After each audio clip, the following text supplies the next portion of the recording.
The opinions expressed within the content of this podcast solely that of our guests and do not reflect the views and beliefs of the Bigfoot and Paranormal Encounters podcast, its hosts or its affiliates.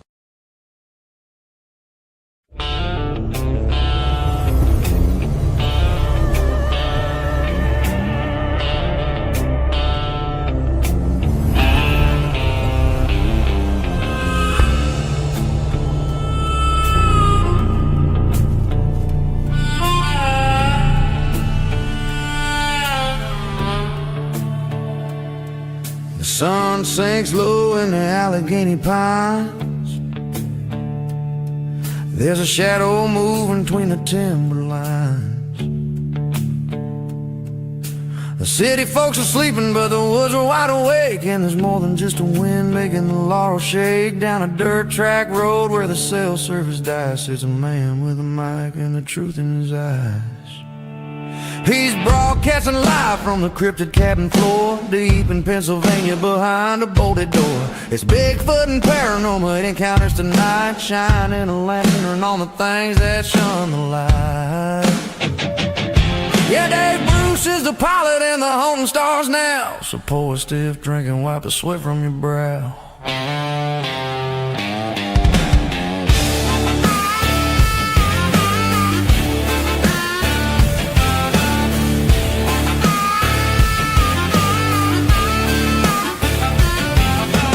Saturday night, 7 o'clock on the dot. The YouTube feed is humming and the tubes are getting hot. From the hair on a squatch to the ghost in the hall. If it's weird, if it's wild, yeah, Dave's heard it all. He ain't looking for fame, he ain't looking for gold. Just the stories that the world is too damn scared to be told. He's broadcasting live from the cryptid cabin floor, deep in Pennsylvania behind a bolted door. It's Bigfoot and Paranormal Encounters tonight, shining a lantern on the things that shun the light. Yeah, Dave Bruce is the pilot and the haunting stars now.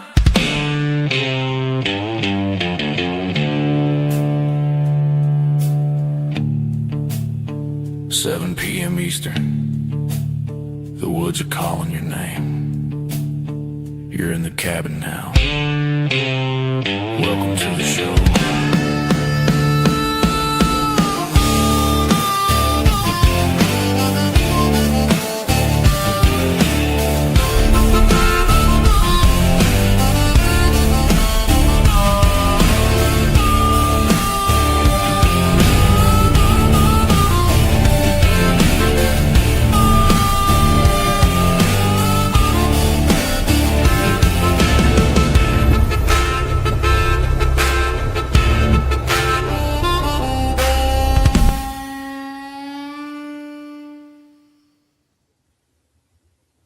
Hi, everyone, and welcome to Bigfoot and Paranormal Encounters podcast. Man, I'll tell you, I'm super excited. We got a good guest that's going to be on tonight, and we're going to bring him in a few minutes. But before I do that, I want to go ahead and bring in my two co-hosts.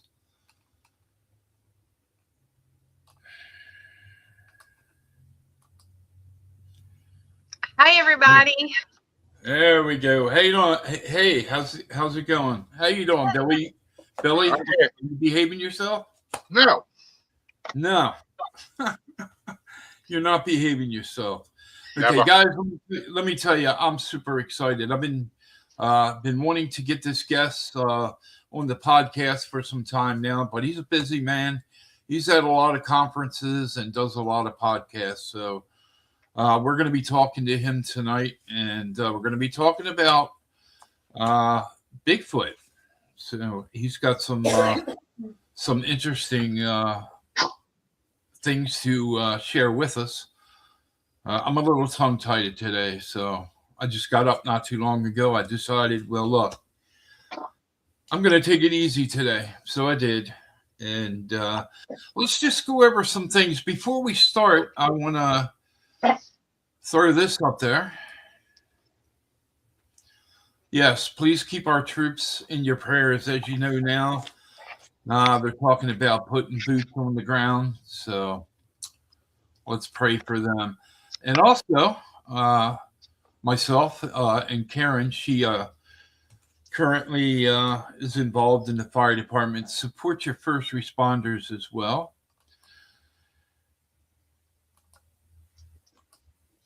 Couldn't get that to get off of there for a second, Karen. Okay. Karen, a little bit about Hillview. I'll go ahead and throw that up. Yes. So again, me, Dave, and Billy are still at it. Hillview needs everybody's help. Their roof is in dire need of repair. They can't do it themselves. So we got to help. Even if you guys can share information about it or share their events that they're having, any little bit will help. All right. Thank you, Karen. I'm going to put up a photo that I received today from Gwendolyn from StrangeKnocks.com. Here we go. All right. Karen, you can probably see that better than me. I do know the grand opening is going to be between May 1st and May 8th. Let's see. At the Susquehanna Valley Mall. There you go. Yep. She's going to have special events, sales, and more. So everybody go check out Gwen's store. So she started out in a smaller store, and things are going well for her. So they decided to get an even bigger store, and that's what that's about. So let me get that off of here. Okay, and fix the screen here. To the listeners, we're going to open the chat room in a few moments. I'm going to go ahead, before we bring in tonight's guests, I'm going to have Billy do the bio for our guest. I'm Darrell, known by me as the Dead Sea. My first terrifying encounter wild deer hunting in November 1992, which changed my life forever. 1999, wild fishing. Forest people became my friends. I have had many encounters since with these creatures and the Dogman also. I'm mainly researching the land between the lakes area now with my team, Martin Groves, Martin Nunley, and now Ron Moorhead. I found a Facebook group Bigfoot Believers and Other Creatures. I've been a guest on many podcasts, radio shows, documentaries, and a speaker at many conferences. I'm currently writing my first book. I want to thank all my many friends and colleagues in this community we share and my awesome lady Rosie McCoy. Awesome. All right, so let's bring in our guest. Listeners, let's welcome Mr. Darrell Denton to the room. Good evening. Hi. Good evening. Hi, Darrell. Hey, thanks for having me on. Honored to be here. Hello to everyone in the audience also. All right. Like I said, I'm gonna open the chat room. I'm gonna do that. But Darrell, please tell us a little bit about yourself and how you got involved and what sparked your interest and got you started. Well, I was just a country boy in Tennessee, and I hunted a lot. Did a lot of deer hunting with three of my close friends, Cody, Scott, and Jason, and we went to my grandfather's every year. My grandfather had a big farm in a very rural area, about 96 miles north of south of Nashville, and it was in the middle of nowhere, and I pretty much grew up on that farm. And I was hunting there in 1992, opening week of black powder season, which we call muzzleloader down there. And that's a one shot that you have for either sex deer for the opening week of that hunt. And I went into an area I'd never been in before. My grandfather told me to go there. It was a long way from where I'd hunted most of my life. It was a good hour walk in there, probably 3 miles in, maybe a little less than that. But huge hills. They're about 45-degree angle. They're straight up and down. And mountains on top of them, a lot of bluffs, and I went into that area the day before and set my climbing stand up around a tree that he told me to go to that was next to a large creek. And he told me that his old home place was there. It was a clearing in the woods, and I seen the remnants of what he was talking about, which was an old log house that had fallen in. You could see the tin roof and the chimney. And I knew I was in the right area, and put my stand around the tree and got ready to hunt. And got ready for the next day. I crossed the creek, and creek's about 10 or 12 foot wide, about waist deep, and found a lot of rubs and scrapes on the other side of the creek, which is what deer do, the male deer.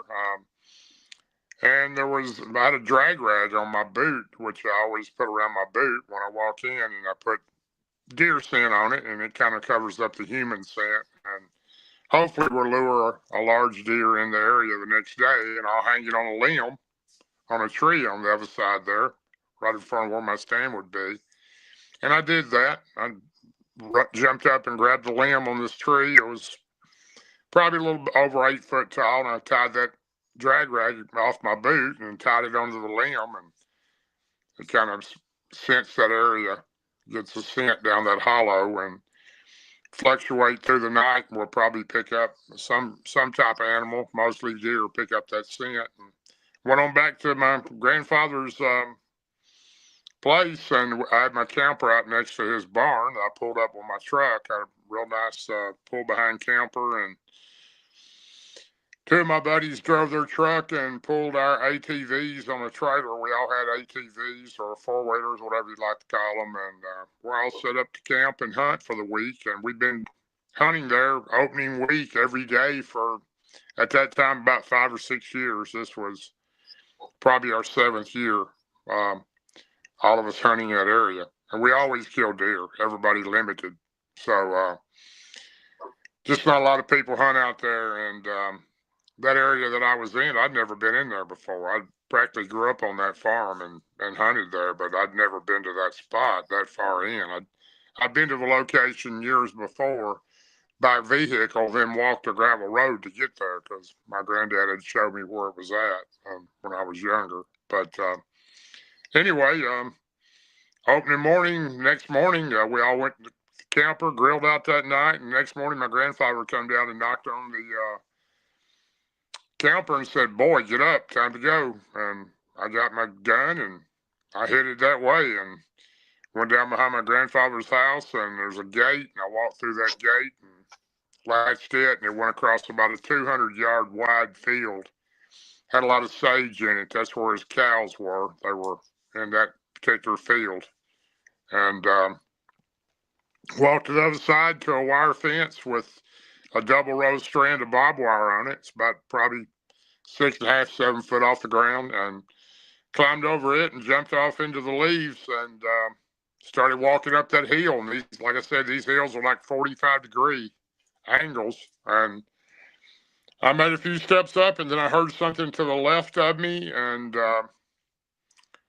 stopped, startled me because it sounded like a bipedal, sounded like a person walking. And I shined my light over to the left of me. I didn't see anything.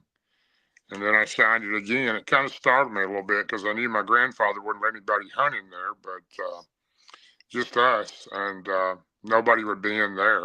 It was too rural. But I didn't hear it, so I continued on, and I got to the last hill, and I was coming down the hill almost to the bottom, and I heard something walking on top of the hill to the left of me, and it sounded just like a person. There was somebody taking steps, and when I shined the light, it stopped. Shined the light up on the hill. Didn't see anything.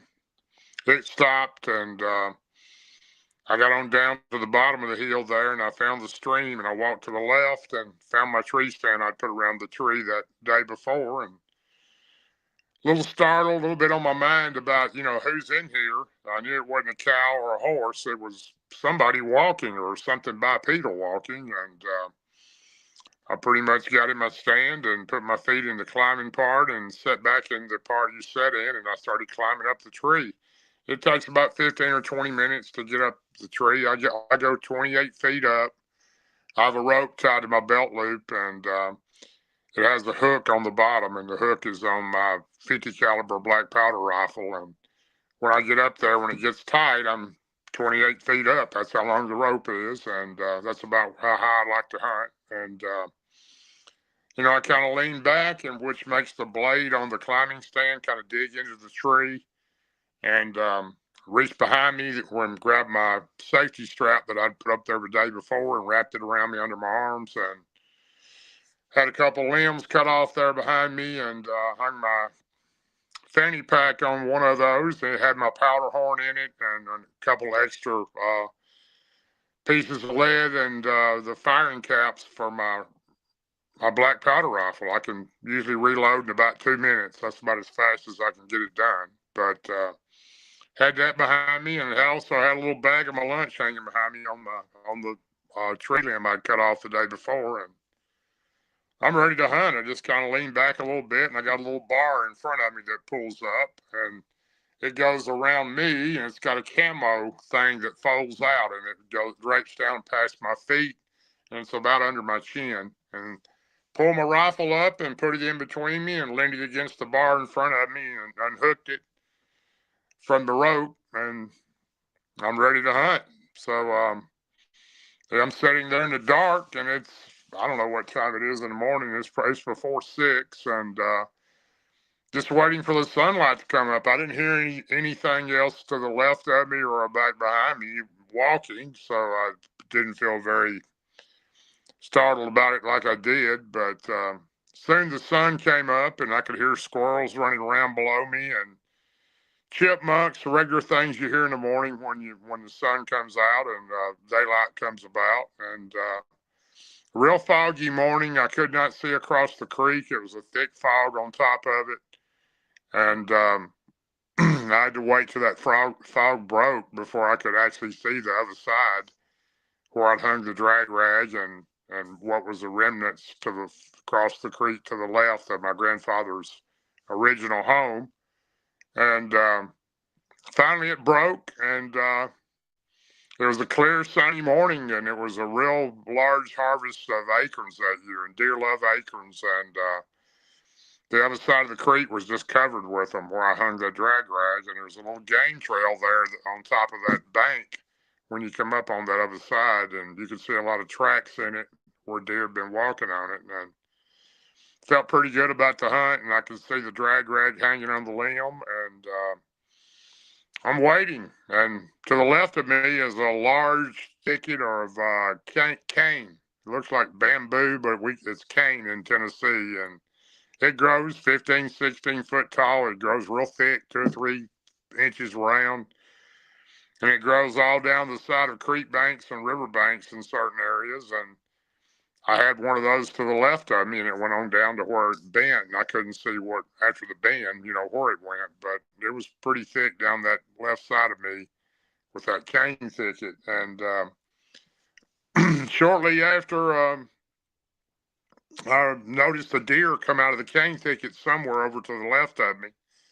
It came out. It was a large doe, which is a female deer, and walked through the creek, walked up on the bank, and made a right, and was walking down the game trail. And I'm at a 45-degree angle in the tree. I'm almost looking over the creek on this deer. And then 2 more came out of somewhere in the same area of the cane thicket there on the bend.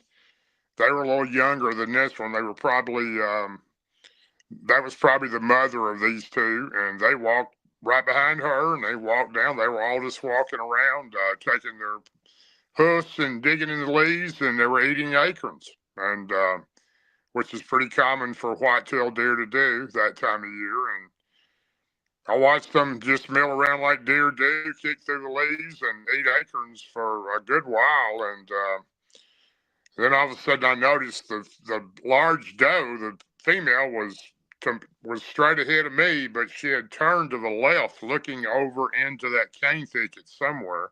Something over there had gotten her attention. And, I'm immediately thinking, well, I mean, she was completely frozen, just staring over there. And the other two deer were too, one to the right of her behind her, one to the left, kind of behind her. All three of them were fixed on that location, and they were just as steady as they could be. And the large doe, I remember seeing her ears flitter a little bit, and she's staring right in there, not moving. And I'm thinking, well, there's a big buck in there. It's about to come out, and he's about to come out, and I was kind of excited, thinking there's a big buck deer that was going to come out. And about that time, the large doe raised her right front leg and took her hoof and did 3 times on the ground, trying to get something's attention in there. I've seen deer do similar before, but don't know if I'd seen one do quite that.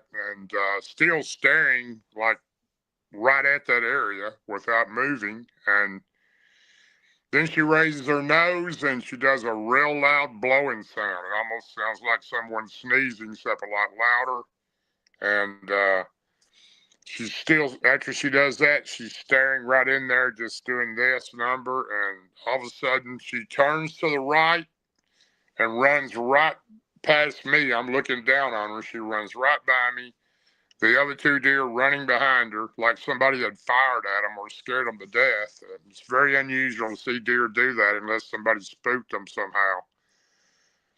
And I watched them run off into the hardwoods to the right of me. I watched them run a long way till they were just gone. They disappeared into the hardwoods. And I'm immediately thinking, well, there's a massive buck coming out of this cane thicket over here to the left.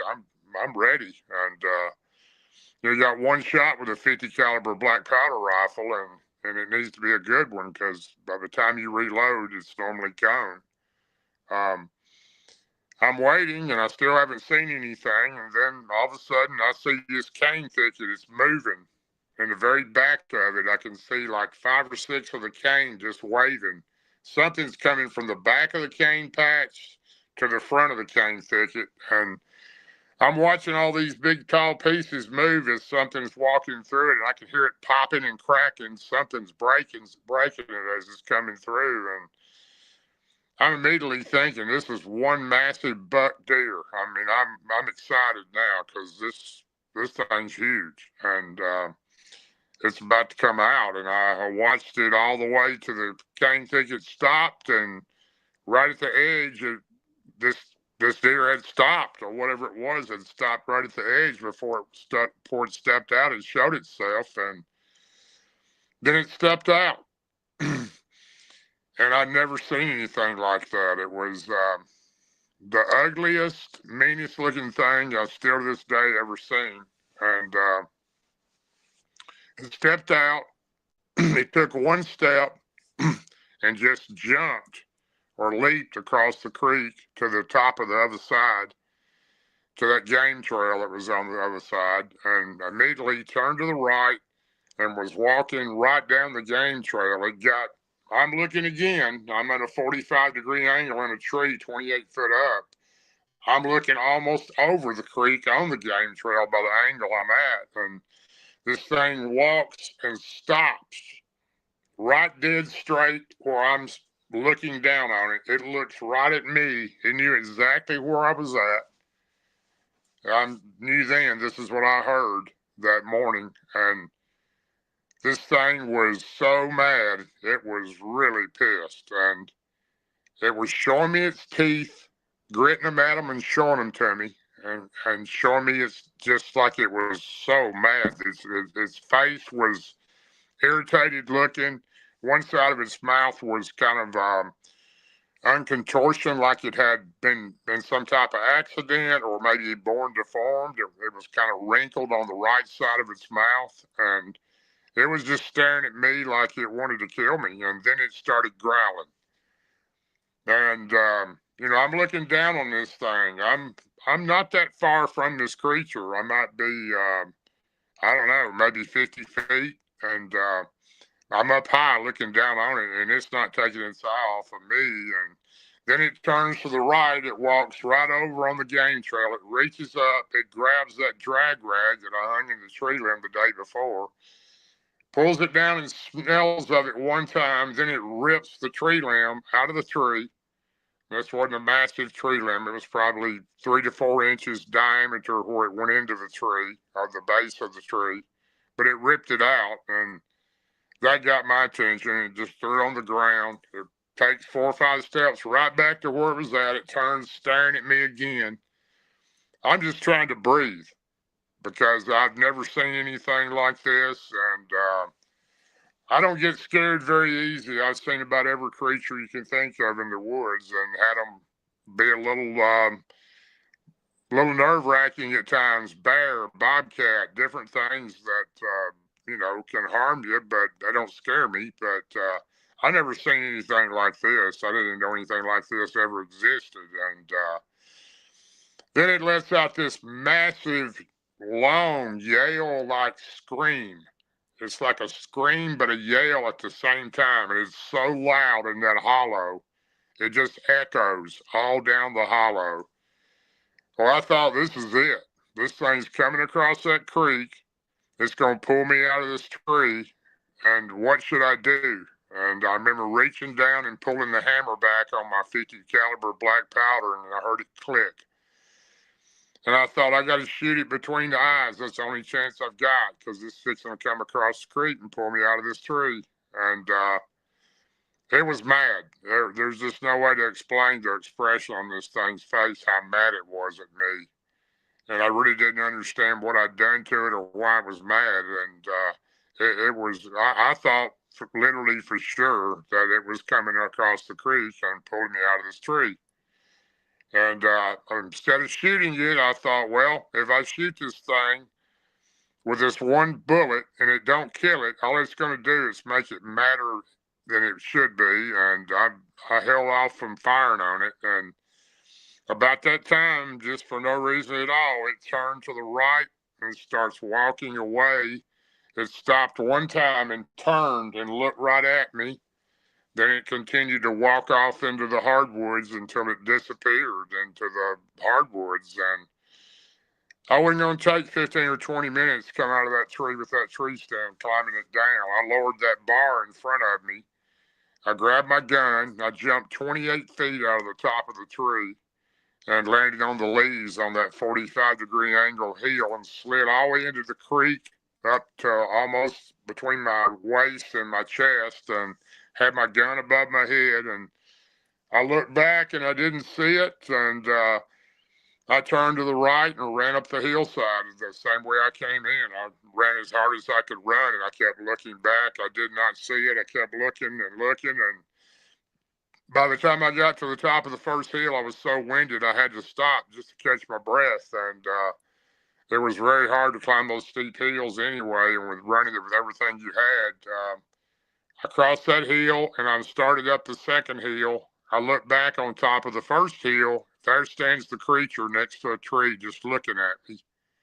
This thing's coming after me, I'm thinking. So my adrenaline kicked in and I just took off running as fast as I could run. And by the time I crossed the second hill and went down and I went up to the third hill, I was coming down the third hill, which was the last hill. I didn't see the creature behind me, and I've got to stop and climb this barbed wire fence, this wire fence with 2 strands of barbed wire on top that was surrounding my grandfather's cattle. And I made my mind up. I wouldn't stop it. I was jumping it.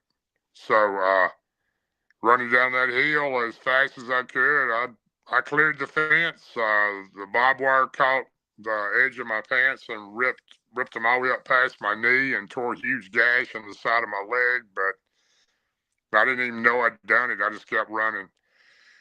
And I hit the field and crossed that about a 200-yard wide sage field that my grandfather's cattle went. I got to the gate to his backyard, and I opened the gate and put my hand through and locked it back and didn't see the creature coming, and ran into the right of his kitchen out from his back porch, and slammed the screen door and hooked it, and slammed the wood door and locked it, and looked out the window, didn't see the creature, and ran into the living area. My grandfather was sitting on the left in his rocking chair, and I ran into the living area between the potbelly stove and the wall and sat down on the floor. And I was so out of breath I couldn't talk. My granddad was, "Boy, you okay?"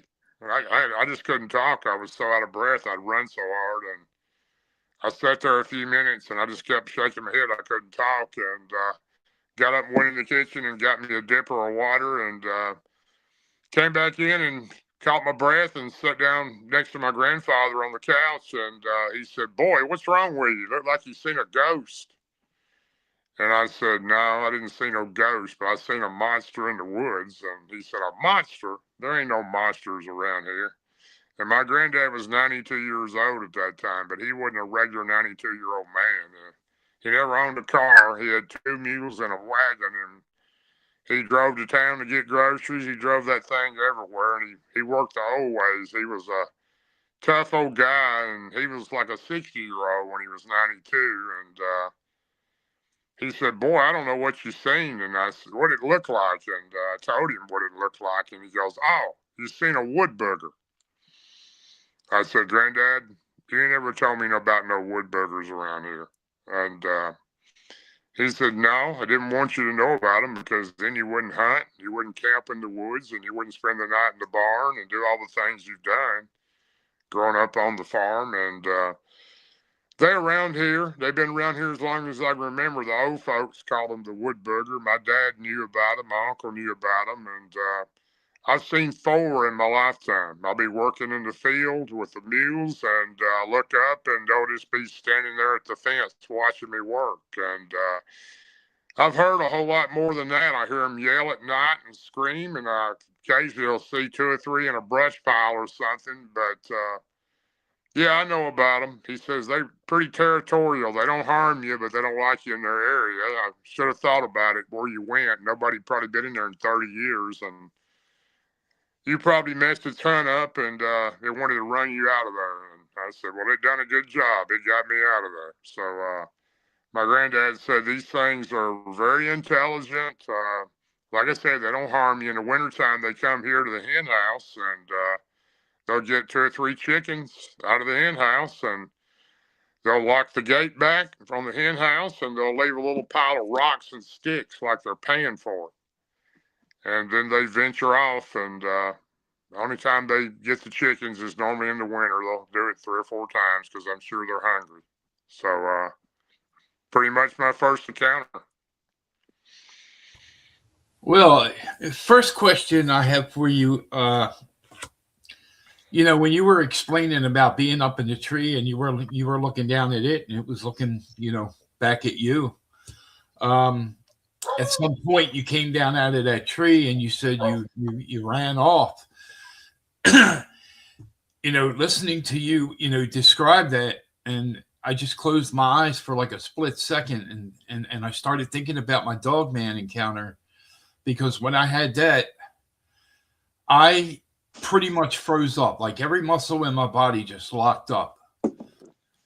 Well, as it took off, my muscles started to, be able to let me move a little bit. So I started walking backwards.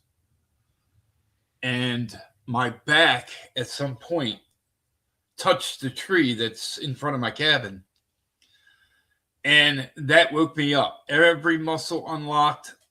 I still couldn't talk, but every muscle unlocked, and I was able to continue to walk back towards my cabin door, just looking at the road because I couldn't see it anymore.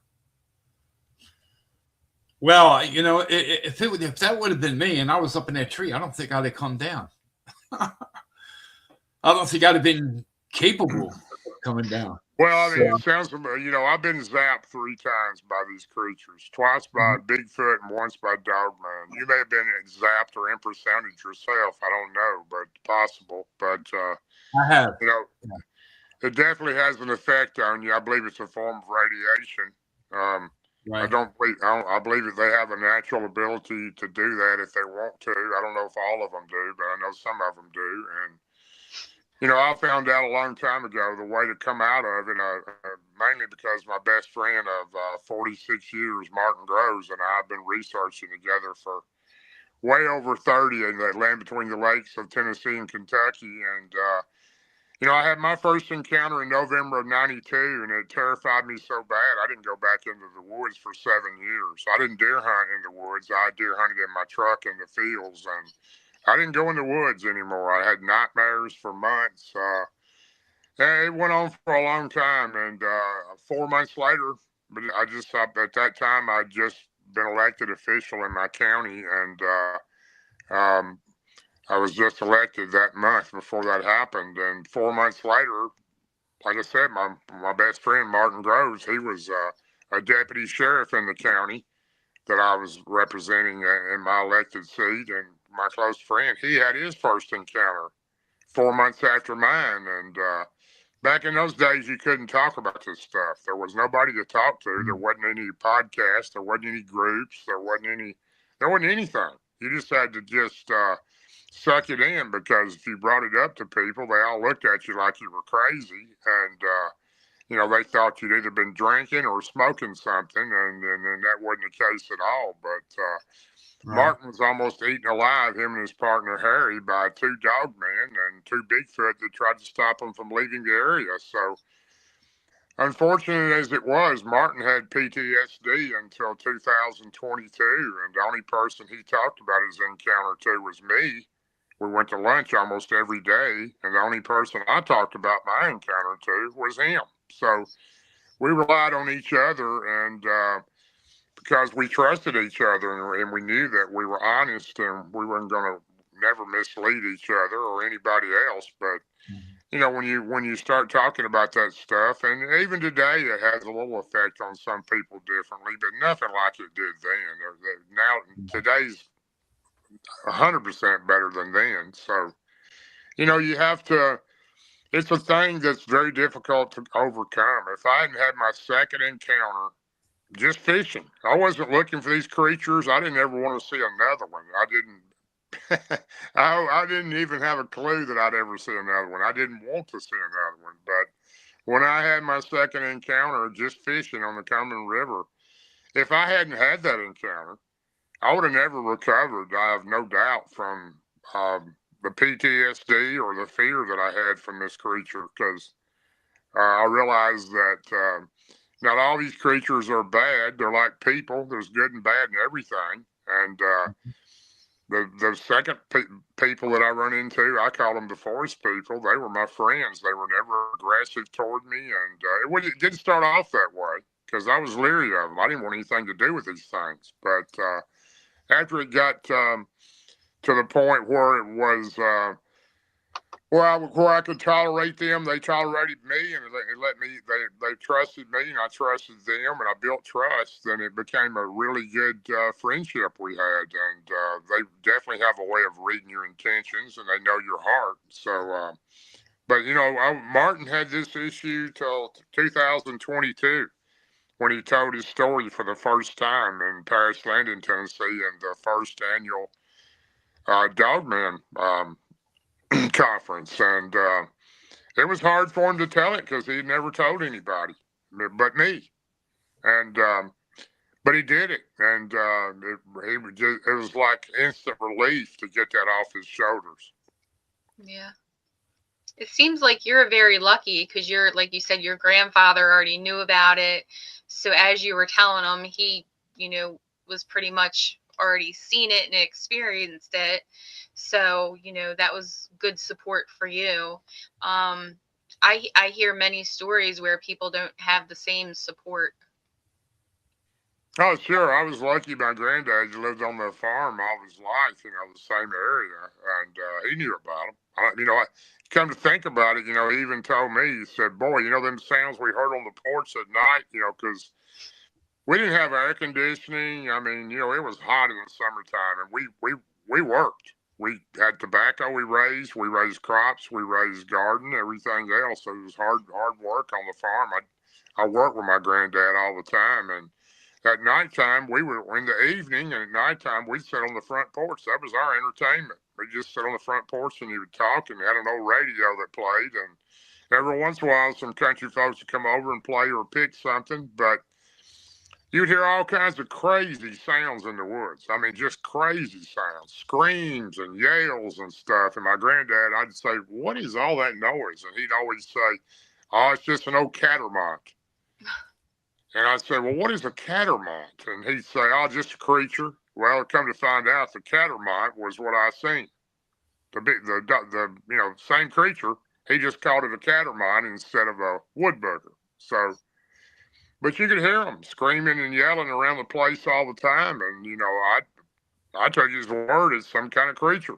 So, I know now that if that creature wanted to catch me, it could have caught me so quick and pulled me out of that tree because I've seen so many of these creatures now, and I've been around so many of them. I have a real special ability with those creatures now, and they are so fast. It's like a blur. I mean, complete blur. When you see one run, it is a blur. You can't hardly even tell what it is. So they have abilities that our mind doesn't wrap around, and it's pretty hard to even imagine. You tell a regular normal person, well, they're going to think you've lost your mind because they have so many special abilities to be able to do things, it's quite remarkable to me how these creatures have adapted as well as they have and tolerated human beings. Yeah. Billy, do you have a question for Darrell before I?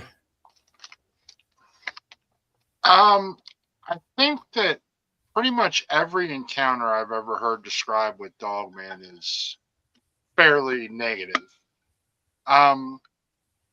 Do you think that, I don't know if I'm going to word this right, like Sasquatch, Dogman are all bad, or do you think because I've also heard people talk about Sasquatch and Dogman being in the same area and Sasquatch being a little more protective versus feeling kind of bad.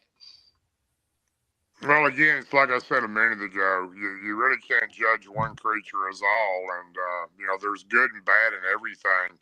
I've had good encounters with Sasquatch or forest people. There is a difference in my opinion, right? But and then I've had bad encounters. I had 2 or 3 rogue Bigfoot that were probably rogues kicked out of their family that followed me home in 2020 somehow and terrorized my farm for 2.5 months, terrified my horses, killed all my cats. And, but then again, I've had other ones that were like the ones on the river that I visited almost every day or every other day for nearly 5 years. And I became super close to those creatures. And I built a great trust with them. They had a great trust with me.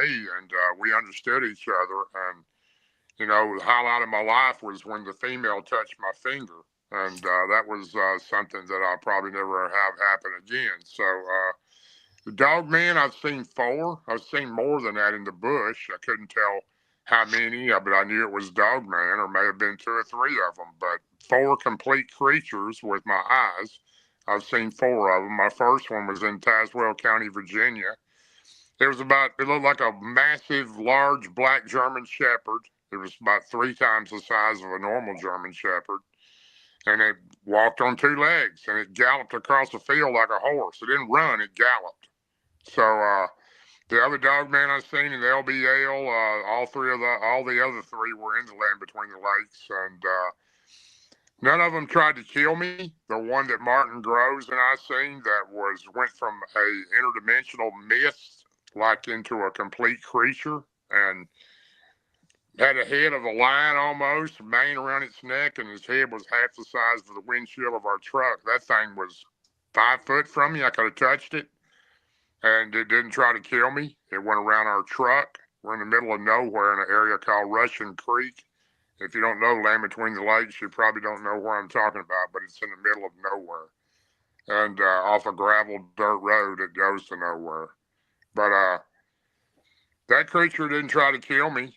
And it could have, and it could have killed Martin too. It did zap us. I was sick. Martin was really sick. His throat was swelling together. He couldn't hardly breathe.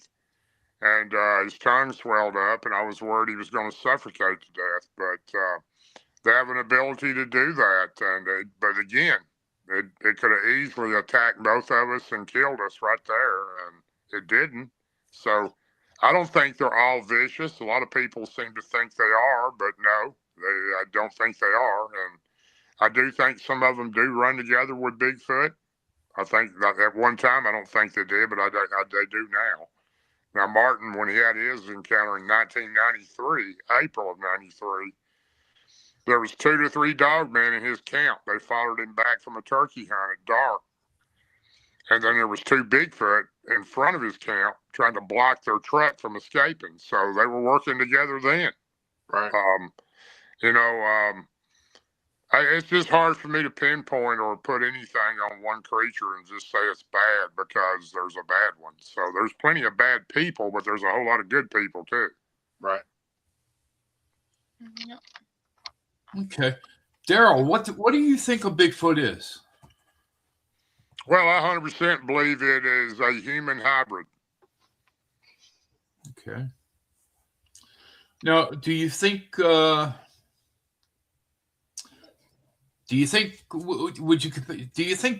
is supernatural?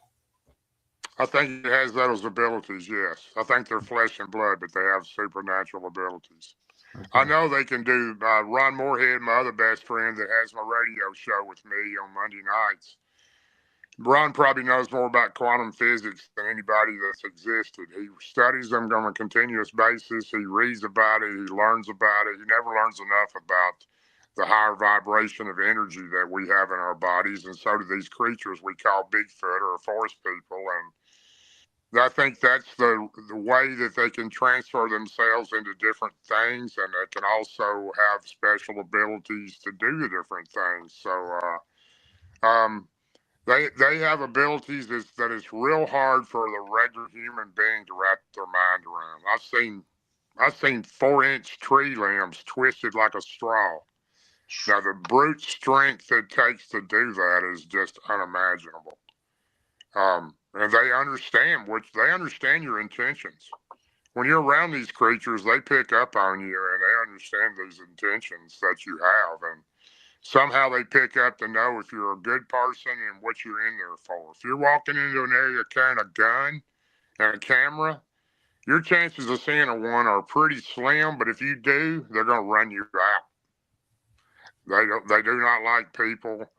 They want to be left alone. And if they accept you, you have to accept and follow their rules. You're in their home. So Darrell, with that being said, I have a question. So when you were in the tree stand and you had your very first encounter, you didn't go in there with a cell phone or anything and looking for it, and you saw Bigfoot. So you think that they can sense if people are just out there looking for them? Oh, I think that they know when you get out of your vehicle if you're looking for them. You have to know these creatures like I've learned to know them. They've always got scouts. It's usually juveniles belly crawling or spider crawling around a log, and they're watching somebody get out of the vehicle to go into an area to research. But yeah, I don't even think I had a cell phone in '92. If I did, I don't believe I did. But you know, I never even thought these things existed on my first encounter. You know, I'd heard of Bigfoot, but I didn't. It never really crossed my mind, especially in the Tennessee area. I thought if they existed, they were in California, Oregon, Washington State, British Columbia, somewhere out in that area. They weren't in Tennessee, but as what I've learned now, they're everywhere. Yeah. Yeah. With that being said, it just kind of makes me hearing like a lot of people talk about Bigfoot and then hearing your story. It just makes me feel like, you know, all these people that go out there looking for him specifically, it's like they never get like real pictures. It's always blurs. So it's almost like he's saying, haha, catch me if you can. Kind of. I've got some unbelievable real pictures of Bigfoot up close, and I don't share them with anybody but close friends or somebody at a conference. I'll show it, but I don't give a copy of it. And of my Bigfoot. So, you know, first of all, the Bigfoot do not like cameras. They just don't like them. I've talked to some of them a little bit, but not enough to understand everything. And it takes a lot of time and trust to learn their language and some of the things that they do. I do know na na na na, and your hand up means friend. So, and that's in Lakota Sioux, which is partially my native blood. So, and they understand the Chayatanka. They enjoy being called the Chayatanka. They don't like being called Bigfoot. They like being called Chayatanka, which means great elder of the forest, the watcher. And they are the great elder of the forest, and they rule the forest. So you have to respect them. If you disrespect the forest and you don't do as they do, they're not going to tolerate you in their area. I can assure you of that. And first of all, anyone that thinks they're going to go out and find Bigfoot, wrong. Bigfoot finds you. You don't find him. Yep, makes sense. You know, because like I said, I heard, you know, being on the podcast with Dave and hearing many stories and going and watching a couple podcasts, it makes total sense what you just said. So I agree, Dave. Yeah.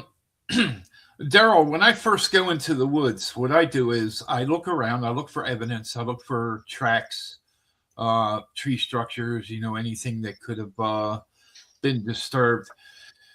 You're exactly right. You don't have to go in the woods and search everywhere for Bigfoot. So what I do is I go in, I look for evidence, and then I take my chair and I sit down, you know, and I got some equipment with me.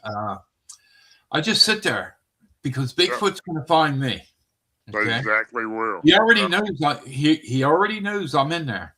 So I just sit down, and one of the first things I'll pull out will be a parabolic dish and an audio recorder to record anything that, you know, that I may hear. One of the best ways to tell that I think if Bigfoot is around, you will not hear any bird songs. You will not hear any insect songs. It just becomes quiet, and that's when I start paying attention. Yeah, what do you think? I agree with that. Yeah, anytime you're being yourself and just sitting there, and first of all, you have to remember, nobody don't understand this part of it mainly. You know, Martin Groves and I have learned so much from being in the woods together and being around these creatures, and he has a special ability with Dogman that I don't have, but I have that ability with Bigfoot, and Ron is so encrypted on his natural resources of the quantum physics that he can pick up stuff really quick. And it's pretty amazing when we all get out in the woods together because we feed off of each other. But these creatures, talk to them. How you doing? I'm here today to meet you. I'm not here to harm you. I'm just coming into your home to visit. I won't be here long. Please tolerate me and allow me to be here. I'm not here to bother your home. And they hear you. They understand them. They understand English. They can speak English. They have their own language. They know lots of languages, and they understand what you're saying. And believe me, if you're scared, they pick up on that fear and they will feed on it. So they do not like people that are scared. They will play with you if they find out you're scared, and they feel that energy from you. Nothing against a female, and nobody take this the wrong way, but I will not take a female into the woods with me. I will not. Some of these males get excited about them, the bigger Bigfoot, big creatures, and I don't think it's safe, and I wouldn't suggest anybody go into the woods by themselves. Yeah, fair enough.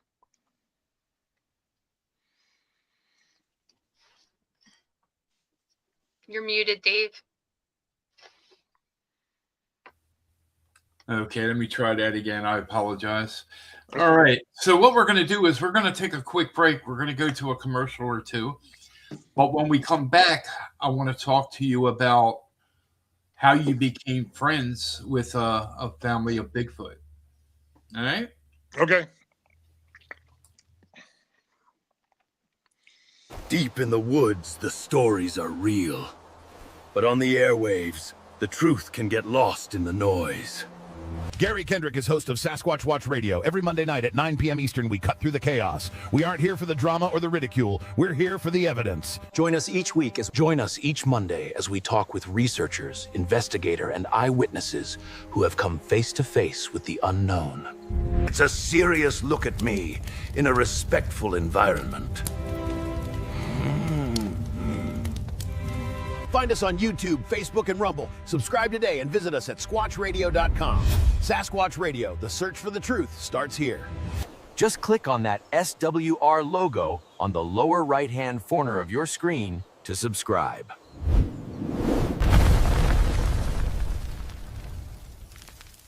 Always fascinated by the unexplainable? Strange Knocks magazine is the go-to.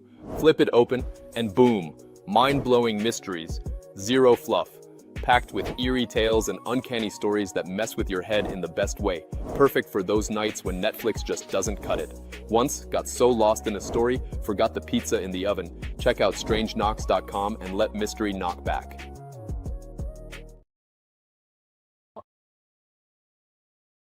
I'm Tracy Jones from the podcast Beyond the Veil, airing every Wednesday night, 8 p.m. Eastern Standard Time on YouTube. Listen, you have a question or a comment, or there's something about the paranormal you want to know, but you don't have anybody to talk to, you can talk to me. I'll handle any question you got. Just type in the search engine the @ Tracy Jones, TRACEY JONES K4F. So, @ Tracy Jones K4F. Tune in. I'd love to see you there.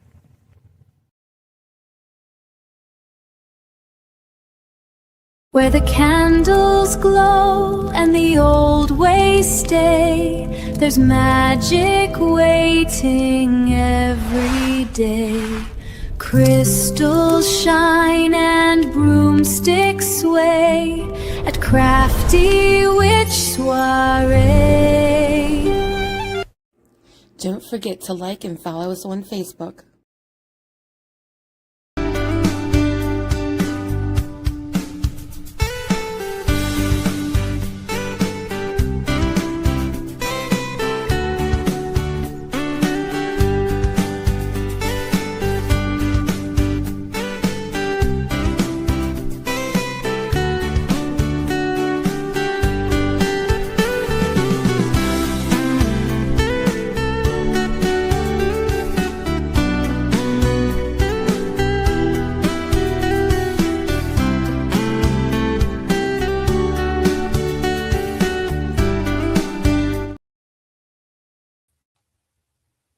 All right, and we're back. Let me bring my co-host in. All right. Hello. Hello, and we're back. Let's slide up here and let's bring our guest back in. If I can get it to line up, right? There we go. Come on, you can work. There we go. There's Daryl. I'm back. All right, Welcome back. Thank you. Before we get back into the podcast, let me try to adjust something here. No, I like the other way better. Okay, we'll do that. All right, so Daryl, let's talk a little bit about how you became friends with a family of Bigfoot. And from what I remember, listening to the NCI show with my good friends, to all the guys of NCA, want to give you a shout out. You had explained about how you would go there, if I quite remember.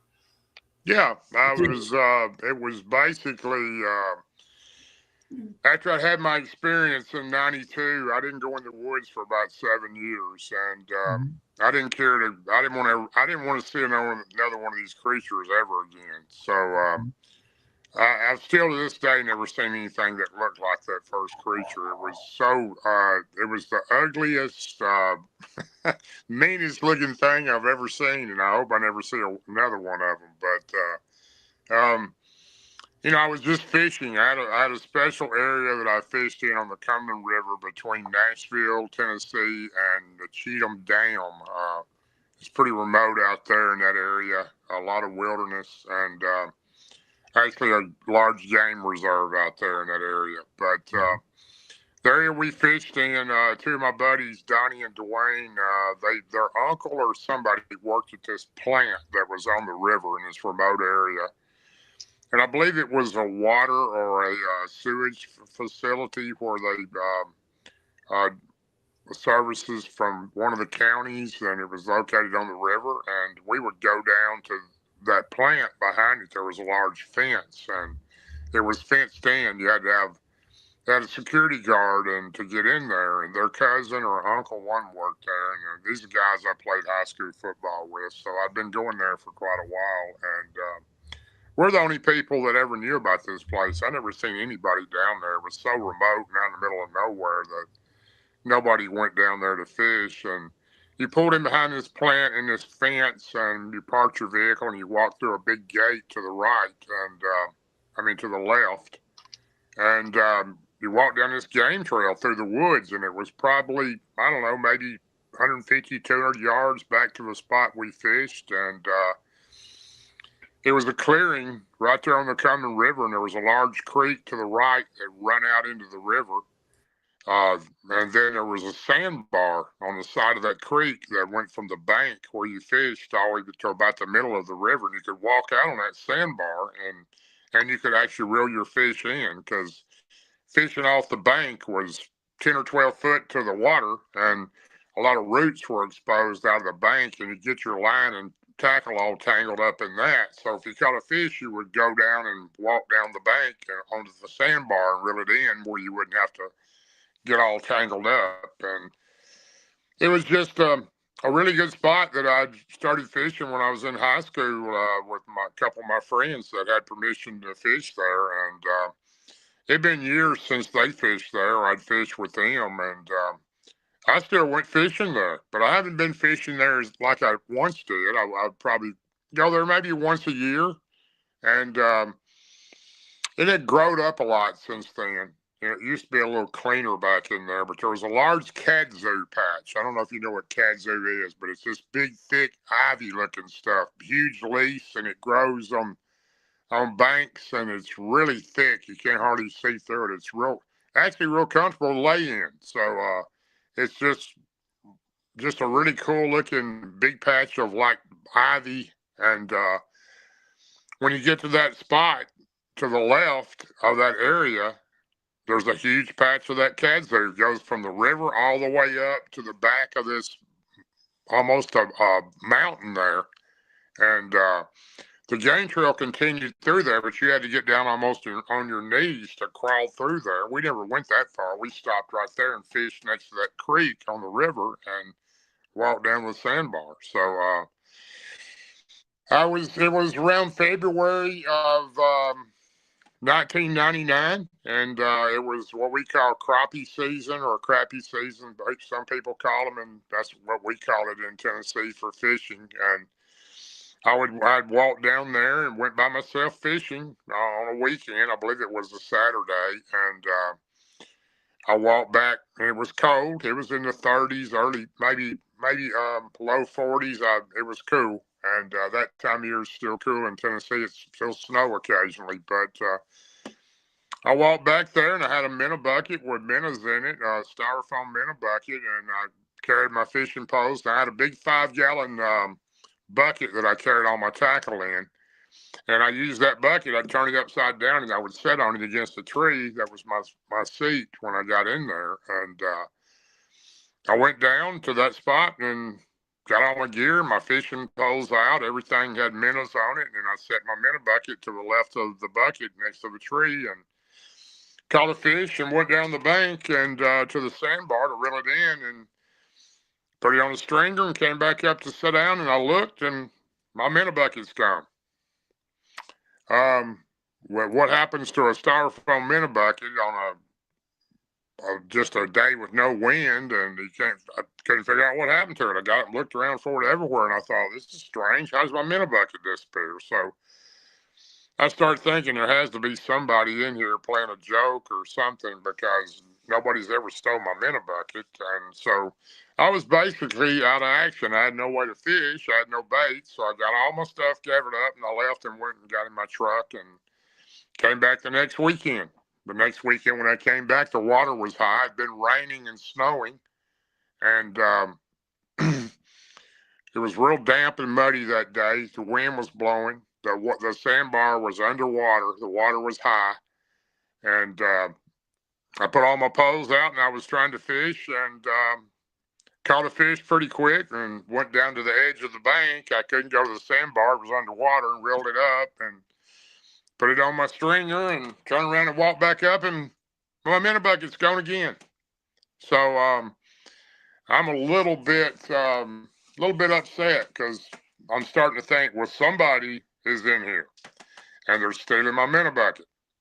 Somebody. I don't know why they would be doing that. I've never even seen another person down there fishing besides me or my two friends, and definitely didn't see anybody that day. I looked around the bank thinking maybe the wind blew it in the water, and no, it didn't happen. Never found it, so gathered all my stuff up and left again. And it was, I don't think it was the next weekend. I think it was like 2 weekends later I came back. But this time, my styrofoam minnow bucket had a metal handle on it. I tied a rope on the handle, about a 20-foot long rope. I tied it on the handle in a knot. And when I got there, I set all my gear up and I put the minnow bucket down and I tied it around the tree, the rope around the tree. So if something tried to get my minnow bucket, it couldn't go too far. I'd see what it was. And I also brought my shotgun with me, because if somebody's stealing my things, I may need a little protection. So I brought my shotgun. So I'm sitting there, caught a couple of fish and came back up to sit on my bucket. And I look, my minnow bucket is stretched. That rope is tight. It's tight from the tree right next to my bucket where I was sitting all the way into that kudzu where the game trail went through it and the thick stuff. And the rope is stretched tight, and I can see the edge of the bucket in the kudzu, and I'm thinking, okay, now I figured out something in here is taking my bucket. So grabbed my shotgun, went over next to the trail there where it went in, and I said, I don't know who you are, but you got about 5 minutes to come out before I start shooting. And I pulled the hammer back, and I meant every word I was saying. I said, whoever's getting my bucket better come out, or I'm going to start shooting. I didn't hear anything. I got quiet, still didn't hear anything. Said it again, didn't hear anything. Didn't see anything. Went back and set my shotgun against the tree. Got down on my knees and crawled up in there to get my minnow bucket.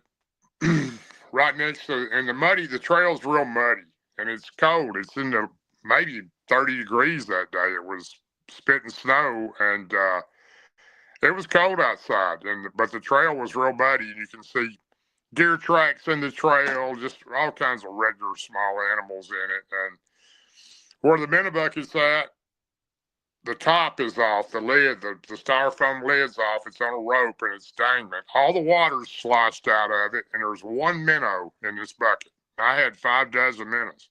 There was one minnow. And I looked down in it, and then I looked next to it, and on the muddy trail there, and there's a footprint. It looks like a kid's footprint, except it's bigger. It might have been, I wear a size 13 or 14 shoe. It was probably maybe a 10 to 12 foot footprint. And I look up to get my minnow bucket, and straight ahead to the left, I see another minnow bucket landing in the kudzu. And over to the right, to the right of me in the kudzu, there's another minnow bucket. Well, me thinking there's my 2 minnow buckets from the weeks before, and I crawled up in there and got them and got my minnow bucket that had the one minnow and went put it all back next to the bucket that I was sitting at. And then I crawled up and looked at that footprint. I thought, now what kind of kid is in here in 30-degree weather walking around the riverbank? Who lets their kids do that?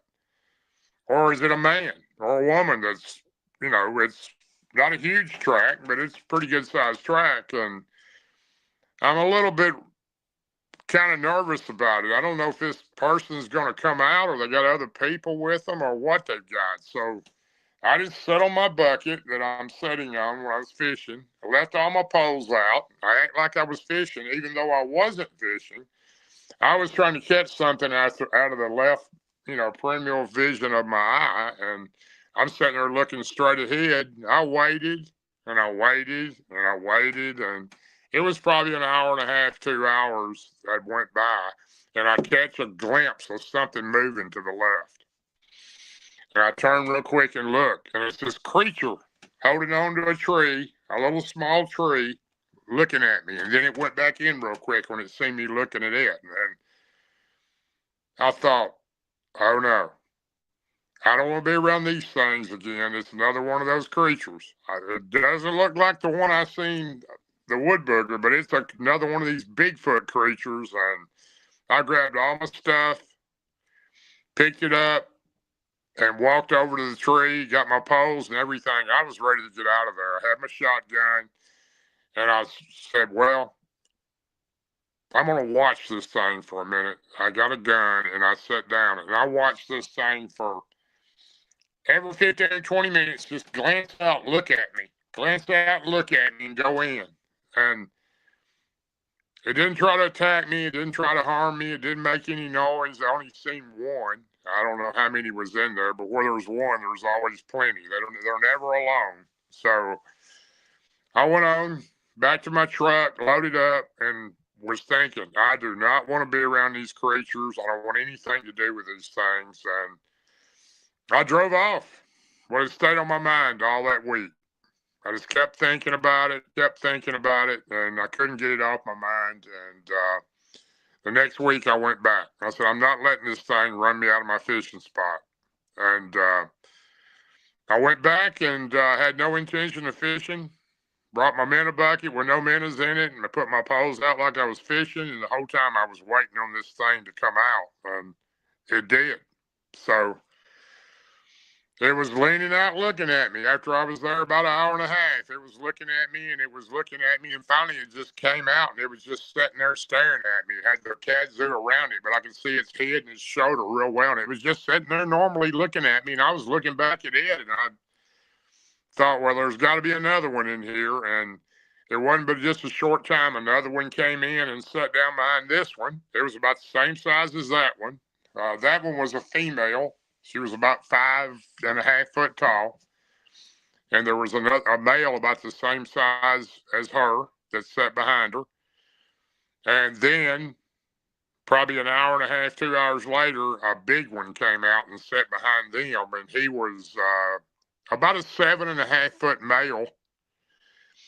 And none of these creatures were aggressive. None of them were growling or showing me their teeth. They were just looking at me and watching. And the bigger one was no doubt watching over these two younger ones to make sure that I didn't try to harm them, or I didn't have my shotgun with me. And it was pretty much a standoff. They would look at me, I'd look at them. And then I started thinking, I wonder if I can communicate with these things. And it just kind of led into that type of thing, and I started going to see those creatures either every day or every other day. I never went longer than 2 days, except 3 or 4 times that I went on vacation or had to work a special shift. But I would tell them, hey, I'm going to be gone a couple of weeks. I won't be here, but I'll be back. And they knew what I was talking about when I would come in. From the very start of the trail where I went through the gate, I would walk in. I'd say, hey, I'm here to see you today. How are you? And I would hear them. They would be whooping and running through the kazoo. They would be excited to see me. And I became excited to see them. And I built a special bond with them. And it took a long time to earn their trust like I did. But I built them a little wooden box and put it between 2 forks above the tree that I sat next to. And I started putting gifts in it. I'd never heard of gifting at that time, but there wasn't any YouTube shows to watch any of this or any podcast. It was just something I learned on my own, and I started bringing them different things. I brought them all kinds of different things, different kind of toys, and then I started bringing them food. And I found out over almost a 5-year period that I brought them about every kind of food you could think of. And I wouldn't bring it every time I went. I would bring them some kind of food about once a week because I didn't want them to get dependent on it. And but I would bring them things, and some of the food they wouldn't eat at all, and then some of the food they really liked. And I found out their favorite food is cantaloupe. They love cantaloupe. They'll eat all of them. You bring them, and their second favorite food is cooked bacon. Who doesn't like cooked bacon? But they love it. And I'd bring them, 2 or 3 pounds cooked, and I'd put it on a plate and push it over next to the kazoo, and they'd come out with their little hand and pull it, and they would all eat it. So I found out they won't eat bananas. They hate bananas. They don't want them. There were so many things I tried to give them to see what they liked, and they do love a loaf of bread. You set a whole loaf out there, and they'll come and get the whole loaf of bread. They'll take all the bread out of it, then they'll bring the wrapper back with a tie on it and put it in the box. And they love jelly-filled donuts. They wouldn't eat regular donuts, but they'll eat the jelly-filled ones. So I learned that. They made me gifts. I came in one time, and they brought me 3 catfish. They were still flopping on the ground next to my bucket where I sat. And the coolest thing that probably ever happened was when I brought them the plastic whistles. I brought them a little bag of like birthday whistles you see in the birthday section at a Dollar General store or somewhere like that. And it's like 10 little plastic whistles with little black strings on them. And I brought them those, and I hung them around the tree limbs. And as I was watching them, I said, hey, I'm going to leave these whistles front for you, and I'll see you tomorrow or the next day. And I'd walk out. And the next time when I came in, as soon as I came through the gate, I would say, hey, I'm here to visit you. How are you today? And about that time, whistles were everywhere. I heard whistles in front of me. I heard whistles to the left of me. I heard whistles across the river. These creatures were so intelligent, they knew how to blow a whistle. So, they weren't, they're super intelligent, a lot smarter than a lot of people that I know. And their abilities is pretty hard to wrap your mind around what they're able to do. And they definitely felt comfortable with me. They were never aggressive with me. I never did anything to make them aggressive. And I talked to them all the time. Please tell me your name. Where are you from? Are you from another galaxy? And they go, are you from another galaxy? Okay, you're from another galaxy. Do you know who Jesus Christ is? And the craziest thing, when I had a box of jelly-filled donuts, raspberry ones, which they loved the best, and I was putting one on a plate and sliding it back toward the female that I was the closest to. This was probably about close to the third, maybe the early 4th year that I was in there with them. And I was there. Now, you got to think, I was with these creatures either every day or every other day. I didn't go past 2 days, but maybe 2 or 3 times. And I would go in there and visit them anywhere from an hour to 3 hours. And sometimes when I was off, I would camp out in there and spend the night. And they would come look at me over the kazoo and watch me. So, but I learned a lot from them, and they made me a cardboard half-gallon milk carton with sticks stuck out all 4 sides that formed an X. That was their family marker, the X. So it was pretty impressive. They became my friends, and I really felt very close to them. And I know that the female, when she stuck her finger out to touch my finger and touch my shoe, that she trusted me, and I was kind of like a part of their family.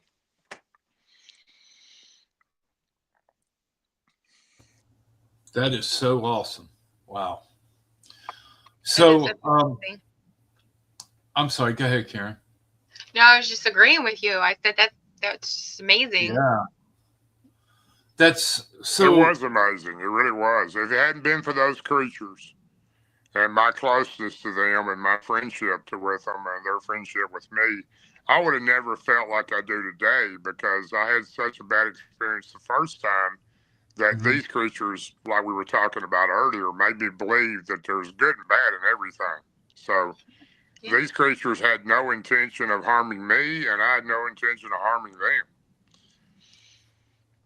And you managed to achieve with a lot of these podcasters and Bigfoot seekers, you know, they want that connection. They want to have that connection, and you wound up getting it.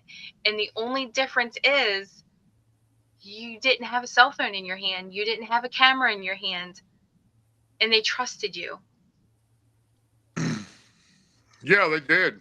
And they did trust me, and I trusted them. So it was a unique type friendship. I would have never dreamed that I would have become that trustworthy with them and closest with them that I had. And they shared things with me that I'm sure that they would never share with another human being. And I, at the same time, appreciated that loyalty, and I tried to show the same back to them. So I spent a lot of time with them, and they have feelings like we do. They care about their family like we do. They like to be treated with respect, and they'll treat you with respect. But at the same time, you have to be willing to follow their rules and their guidelines, and not just make your own.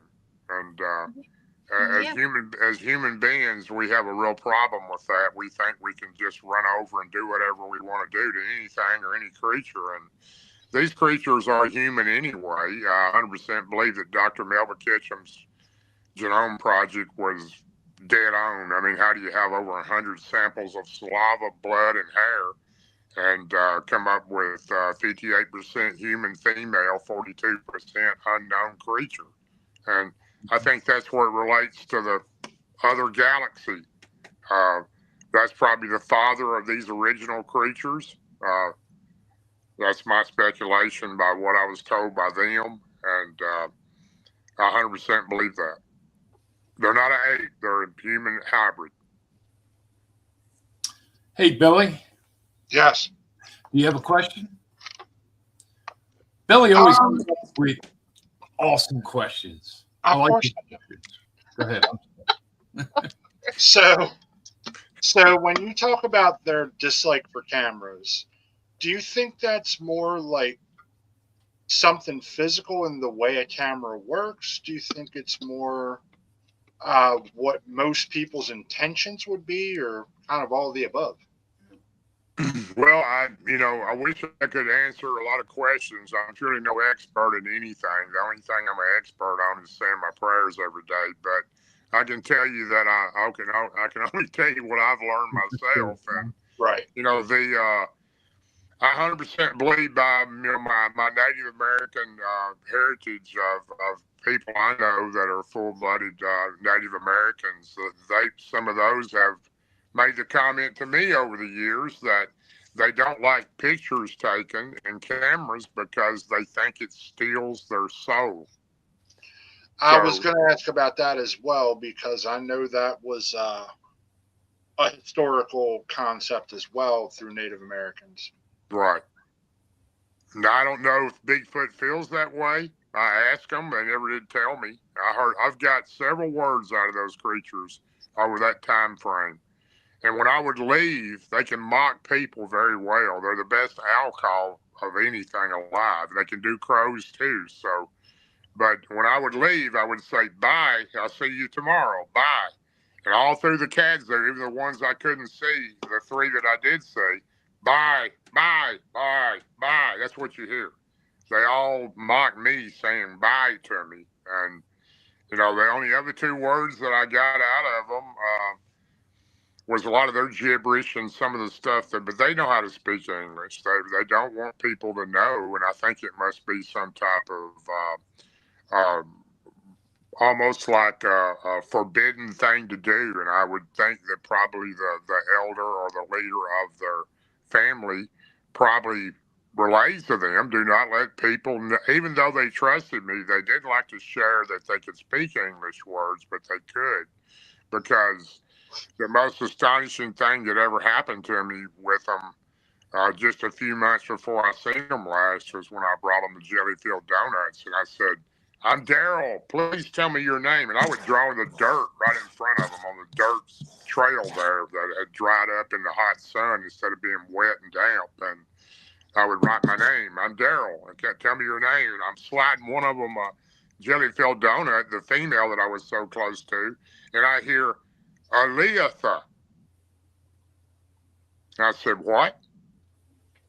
What? Did you say that? You're Aleatha. And then the one behind her that I figured over the years by the sticks, the Y stick means friend. This means family. And this is their family marker. I learned a lot of the things meant, but the one behind her wouldn't say anything. He never did. He was very shy. Never heard much out of him. But the big one behind him that was kind of my friend. He would like me to bring him a cantaloupe. He loved cantaloupe, and I would watch him eat it. And I said, can you tell me your name?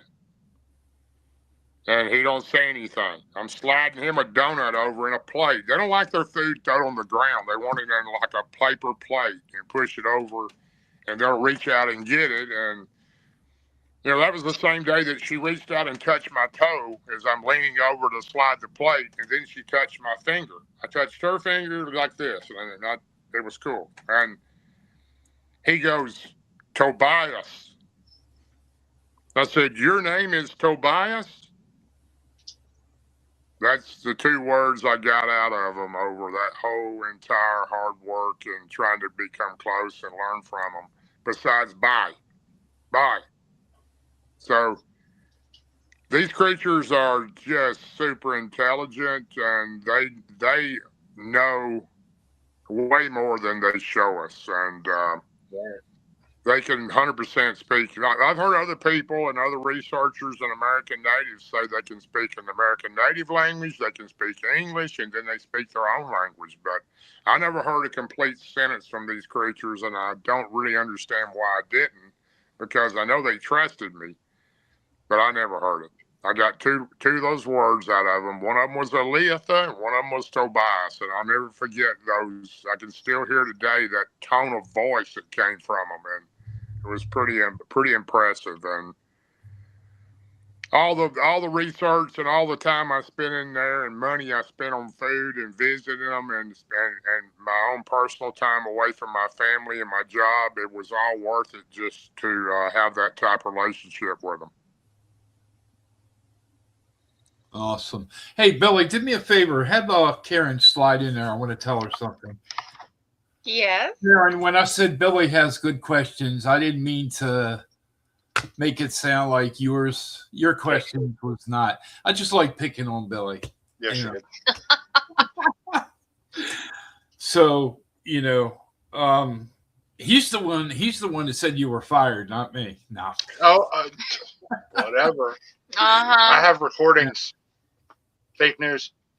So, Darrell, how often do you get boots on the ground now? Well, we haven't been as much we were always on the ground for years and years, but the last 2 years, last year Ron was sick. He had 2 surgeries.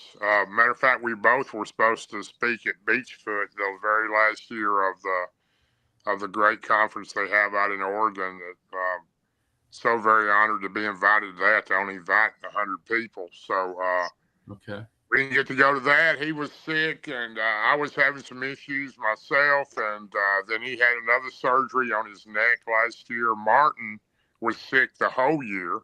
Mm-hmm.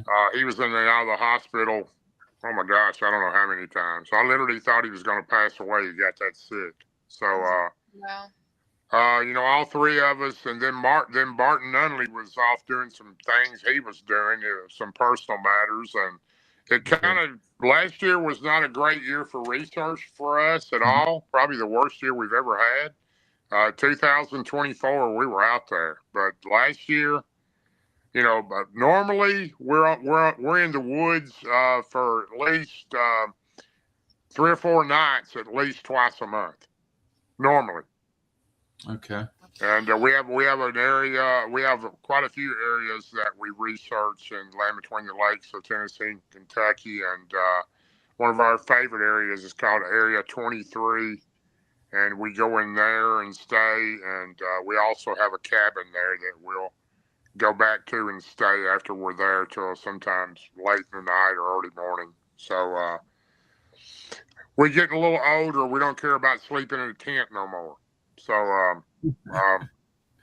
we're more of a cabin person now. You know, we'd much rather sleep a little better. But I used to do the ground with a sleeping bag. Used to do the ground of a tent, and I'll still do some tents. I'm not done with it, but I'd much rather sleep in a more comfortable spot. But we haven't been out. We were out last month.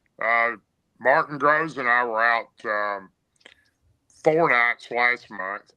Ron was in Washington State, and Mike Smith, our other research partner, we were with him and his I can't remember what they're called. He has a little group of people that he researches that area with, but we spent one day and one night with them, and then he and I were out together for 3 nights. So we're trying to get back where we were. It's been slow the last year and a half, but we're getting there. Yeah, I agree with you. Sleeping in a tent, one or two things is going to happen. You're either going to wake up sick or you're going to wake up sore as hell. So yeah, I'm with you on the I used to do it all the time, and it didn't even bother me. I just carry a sleeping bag and just lay it on the ground and get in and go to sleep. But I'm getting a little older now. I don't care about waking up with a rock under me or a tree root and walking around the whole day with a limp. So I'd much rather have our cabin with the bunks in it. That's right. Or a nice RV. That works too. Matter of fact, I don't mind sleeping in the truck. I've slept in the truck many a time. So just lay the front seat back and somebody lays the passenger side back, and we actually sleep pretty good. We just leave the truck running with the heat or the air with the windows cracked, and we're good. There you go. Let's do this. Let's go to the podcast listeners. If you have a question for Darrell or myself or Billy or Karen, go ahead, put your question in there and make sure you put in all caps. And Karen, you have a question or until they start sending in their questions? Yeah. So if you could give any advice to other Bigfoot researchers, what would be the best advice you could give them? Well, I guess that you mean as far as researching or as far as going into the woods? Which one? Both. Well, never go into the woods by yourself. I used to do it all the time, and I'm very lucky that something didn't happen to me. But for 10 years or longer, there was plenty of nights when I stayed in the woods by myself, and I'm talking about not just off the road. I'm talking about 4 or 5 miles in. So I wouldn't suggest anybody to do that at all now. There's just too many things out there besides Bigfoot and Dogman, and they're not all friendly. I do think some of the Bigfoot will have you for dinner. Not all of them are trustworthy. And there are different types out there. I believe I've seen 4 to 5 different types. Dogman, I haven't had a bad encounter with, but I'm sure there's bad ones of those too. But there's also things out there called crawlers that I had my first sighting of one in March of 24. And I don't think I trust those things at all. And there's other creatures I've seen. I don't even know what they were, but they were weird. And I wouldn't suggest anybody go by themselves being the first thing. And if you're going in, make sure you have equipment with you. I would suggest a personal beacon, because the cell phone doesn't work where we go. And if you get out and get hurt or you can't find your way out, you push that satellite beacon, and the sheriff's department's there in 30 minutes. So, or the rescue squad. And always carry water, some type of first aid kit, your thermal blanket in a little bag, a little fold-up type with water and snacks in there, and always a fire-making type of equipment in there. As far as researching, if you don't have a good heart, you're not going to see a Bigfoot. You're just not. And if you do, they're going to run you out. They're going to throw sticks, rocks. They're going to bluff charge you. They're going to scare you, and they're going to feed off your fear and literally terrify you. So they just have an ability. And some of them, you can be a good person, and some of the rogue type, they don't like people at all, human beings, and they don't want them in there. In certain areas, they're not going to tolerate you. And some of these creatures, you can be as nice as you can be, they're not going to tolerate you. And I suggest leave. Don't try to back them up and try to be the tough guy and say I'm not going anywhere. I wouldn't make that suggestion. So these things are 10 times stronger than you. They got 10 times better eyes, smell, and the strength they have is incredible. If you ever see one run, you can't believe your eyes. It is an absolute blur. Mm-hmm. It's a blur. You can't even tell what it is, so it stops. Hey guys, I'll be right back. I'm going to give the floor to Karen and Billy for a few minutes. Okay. I won't even be that long. I want the whole room. Billy, do you have any questions for Darrell? If there were no obstacles in the way as far as like resources, scheduling, anything like that, would you have like an expedition dream team? Well, I already have my expedition dream team, and I'm not calling me a dream team, but my best friends are Ron Moorhead, who I think is the best in the world with quantum physics, and he understands how these creatures have the ability to have a higher vibration than we do, and probably go into other dimensions that we can't see. And then I got Martin Groves, who is probably the number one guy in the world with Dogman. I don't think there's anybody bigger, and has had more experiences, and he understands that creature more than anybody else. And then I've got Martin Unley, who he can do it all. He's not scared of nothing, and he's pretty much that type of person that understands these creatures and doesn't fear them. And Mike Smith, being our other friend, he's a younger guy, but he's very talented when it comes to understanding the abilities these creatures have and knows when to stop and when to go on. So I don't really think I could have a better team than what I have. Okay. Nice. And Darrell, is there any cryptids that you don't believe in? You know, a long time ago, after I seen a Bigfoot, I mean, I pretty much made my mind up. If that thing's out there, what else is out there? So, you know, we're all raised to believe that monsters aren't in the woods. I was raised that way too. And after you see one, it changes everything. And I can't say that, you know, all these myths and things I've heard of, I can't say they're not real. Yeah, fair enough. Yeah, I mean, I've never seen one or had an encounter with one.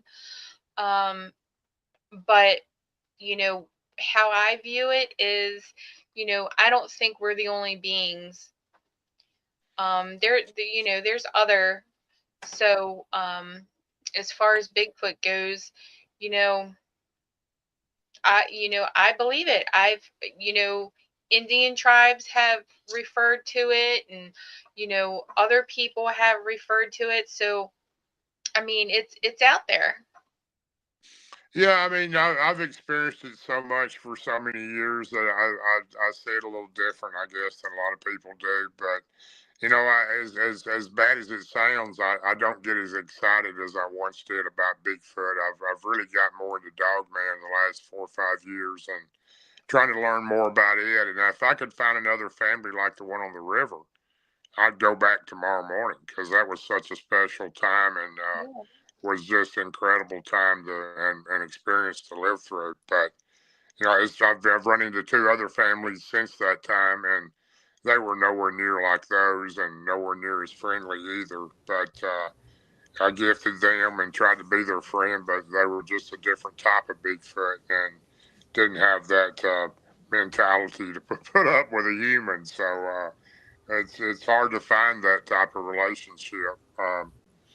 If you do, you better cherish it and try to continue with the friendship thing. But don't start a friendship with these creatures and not go back. So it just isn't very respectful to them, and doesn't show that you're very caring toward them either. And it's just not a good thing to do. Yeah. Yeah, absolutely. Makes sense. Okay, I'm back. I just had to go pay the water bill. That's all. So I'm looking over here to the right. If anybody has any questions for Darrell, please. Okay, wait a minute. Let's see what this is. Okay. The word that Bernadette is pronouncing, Chayuchaka. Is that what you said the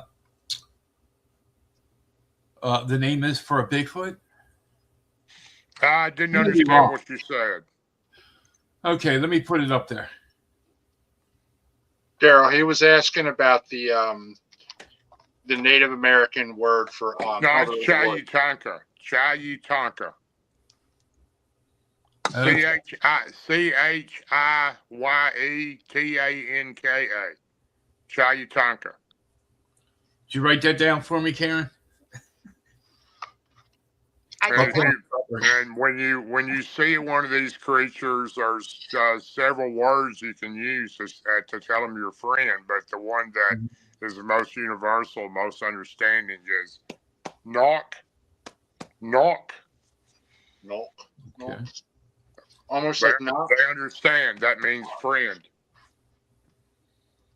Okay. So it's almost like knock, but it's more like knock. Knock. Yes. Correct.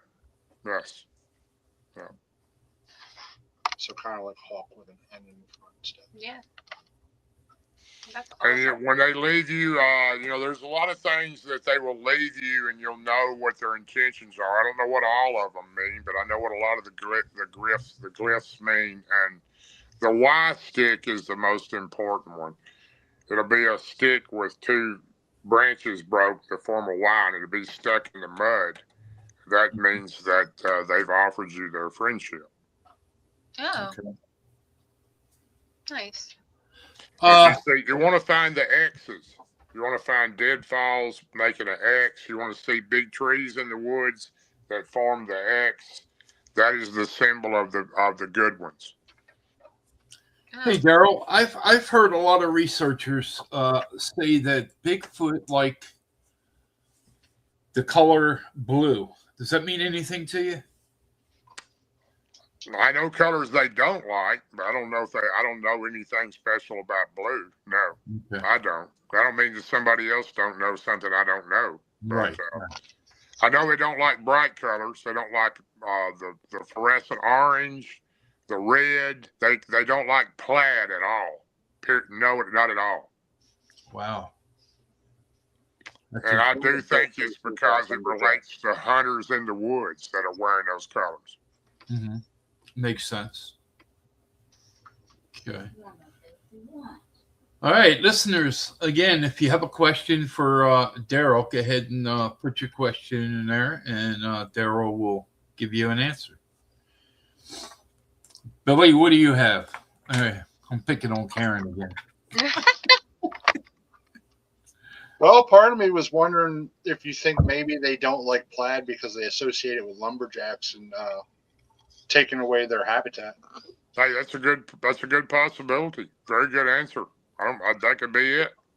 Yeah. Mm-hmm. They don't like you tearing up the forest, I can tell you that. They don't like you leaving a mess in the forest either. Cans and trash and that type of stuff. They expect you to appreciate and treat the environment like they want it treated. So, and I do that anyway, not just because the Bigfoot don't like it. I'm just that type person. Here's a good question. Let me ask you this one. Have you heard them laugh? I have heard them laugh. They laugh differently. Some of them laugh. They can laugh like a human. They have a way to mock anything. I've heard them make sounds that sound like babies. I've heard them sound like car doors shutting. They have a way of doing certain things when they hear something. I've heard a cow moo in the middle of nowhere and there's no cows, and they're the best in the world at imitating owls and crows. I mean, they sound just like them, and it's pretty amazing how they have that ability to do that. Now, when it comes to tree knocks, do you think that is a tree knock that they're doing, or because some researchers think they're doing that with their mouth? You know, I'm not really sure. Quite honestly, I've never seen one knock on a tree, and I've never seen one use their mouth in that way. Right. Okay. I've heard it plenty of times, you know, but I've never seen them doing it. Right. Now, they seem to, you know, I listened to a number of other podcasts, and people talked about their encounters with Bigfoot at campsites. They seem to tend to want to come into the campsite after everything quiets down and everybody's in their tent, you know, trying to go to sleep. And I've heard a great deal of reports, you know, and I've paid attention to that they seem to come into the campsite, and they're very noisy when they do so. Have you ever experienced that, or? I've had them come into the campsite plenty of times, but I wouldn't say they're. If you mean noisy by breaking limbs or something, I've heard them do that. But as far as coming in and tearing up the equipment or knocking things over, I've not experienced that. Right. So. I live in a cabin behind. Well, I'm surrounded by woods and farmland, so I don't have far to go to, you know, do my research. You know, the most recent sighting of a Bigfoot in my area is just off the road that I live off of. So I can go in the woods. I have a project coming up in a few months that I'm going to start. There's some things I'm going to try in the woods behind me. When I say I'm close, I'm probably 50 to 75 yards from the wood line behind me. So, but I do go, you know, to other areas and do research and investigate. And like you said earlier in the podcast about how you do not share photos, video, and, you know, different things. I'm the same way. You know, I've always been, you know, I more or less, you know, kept it to myself. But I mean, if I got a great deal of evidence, I'm going to put it out there, you know. You know, let me explain that. I've shared pictures. Right. I have plenty of pictures, good pictures. And I don't do it anymore because most all those are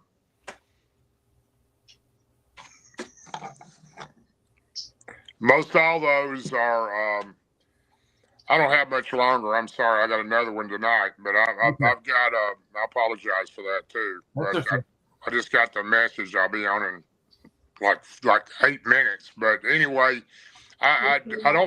people, the ones I put out years ago, they stole them. And one of them even ended up on a TV show, one of our pictures, claiming it was theirs. And I just don't share them anymore because of that reason. People get around me all the time, and I'll show them my private pictures. You know, if you're sitting next to me, I'll show you a picture of Tobias. I'll show you a picture of a couple of them that were really sitting real close to me. But I just don't share them like that anymore. It's just I've come to the point in my life, and I don't mean this rudely, and I hope people won't take it that way. I don't really care what people believe. I know what I've experienced and what I've seen, and I don't have to have proof. Absolutely. Okay. Yep. All right. Let me just, before I let you go, Darrell, let me just let the listeners to know to hang around and Karen, Billy, and myself, we're going to share some more information about an upcoming conference and some other things. Hey, sure. Right. I want to tell you, I really appreciate you having me on. I really do. Thank you. all of you, Thank all you of for you being there. on. And I've been very honored to be here, and I appreciate the audience for watching your show tonight. Thank you so much. you. Thank you for being our guest. And I hope to have you come back in the near future again. Sure, yeah. Be glad to. Yeah. We'll get know, together again. Right. And get some updates from you and anything, any new encounters. And, Yeah, we got some big stuff coming up. We got some big stuff coming up here this pretty soon. So yeah, we'll get together again and we'll talk about some fresh happenings. Okay. Well, you got my phone number. I have yours. So we'll stay. Yeah. And thank everybody again. Like I said, I'm honored to be here. All right, Darrell. I'm gonna let you go so you can get ready for your next one. Yeah, I appreciate that. And again, thank all of you. Okay. Bye. Bye, Darrell. Thank you so much. Let me know when this is when I can post this in the group. Thank you so much. Okay. All right, there you go, guys. Welcome. Yeah, he was an awesome guy. I hope a lot of the listeners take what he says, and just listens to it. Because we have so many people that we talk to that is researching Bigfoot, trying to find Bigfoot, and Darrell just gave them some really good advice here on the show, and I hope that it doesn't reach deaf's ears. Deaf ears. Yeah. Deaf ears. You said deaf's ears. Like the Grim Reaper has heard your message. Billy's bad. Maybe But, that's it. Okay, so let me get. I'm going to get a couple announcements out there real quick. This coming Saturday for our podcast, our guest is going to be Brian Barber. Oh, I got an awesome photo to show that he's gonna share with us. So let's see, April 4th, we're going to be having Joshua Bell. He lives in Middle River, Maryland. That's in Never heard of it. And he's going to be talking about Bigfoot, UFOs, ghosts, and that stuff. He has a couple events coming up. I posted them on your timeline, Karen. So you know about it. Let's see. Then we have April 11th, we're going to be bringing Bill Visconti and Mike O'Connors back to the show so we can talk about the upcoming. Always so great to talk to Bill. He is so much. He has so much information. Great guy to talk to. Can't wait. Mm-hmm. And we're going to be talking about the upcoming conference on June 6th, and on that night we'll get all the information out there. And let's see, on April 18th from Goosebumps Paranormal, we're going to be having Jimmy Trick and his wife. And then April 25th, Jay Bachachin, another awesome guest. So let me take a look on here, see if I left anything out. I just want to give a shout out to Bernadette and Greg. I apologize for not being able to attend the other night for Bucks County Bigfoot. I haven't been doing too well, but things will get better. So I just wanted to give a shout out to them. And let's see. This here, let me switch over to something here.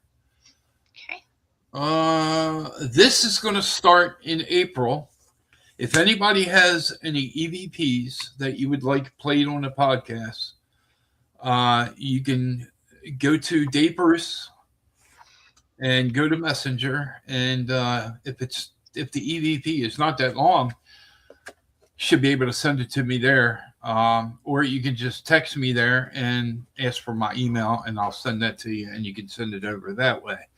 If you have any photos you would like to share with the podcast, we'd love to see them as well. Yes. So here, let me just put this up real quick. I know this sounds eerie, but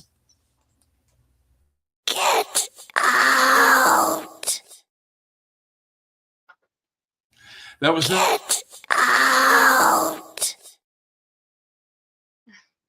something I made, but that's going to be like a 10-minute where we play EVPs and maybe show a few photos and stuff like that. Now, what I want to bring attention to is, let me see if I can let's see if I can find it here.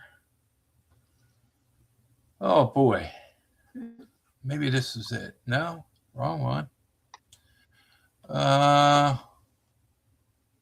It disappeared on me. Oh wow. Okay, so let's talk about June 6th, the upcoming conference. Yes. Being put on by Bill Visconti and Mike O'Connor. And I was hoping to play the video, but maybe I'm overlooking it. Let me just glance over here again. No, I'm right. It's not there. So I made a boo-boo. Hi, Mike. Okay, so let me go back to here. Okay, I hit the wrong one. I'm sorry. Okay, Mike in Maryland. That should be Mike Shango, a good friend of mine. I hope I'm right. Okay, but let's talk about the upcoming conference. It's going to be held in New Jersey on June 6th. Karen, Billy, and myself, we're going to be there. We're going to be doing, I'm going to give you the mic in a second. We're going to be doing live interviews.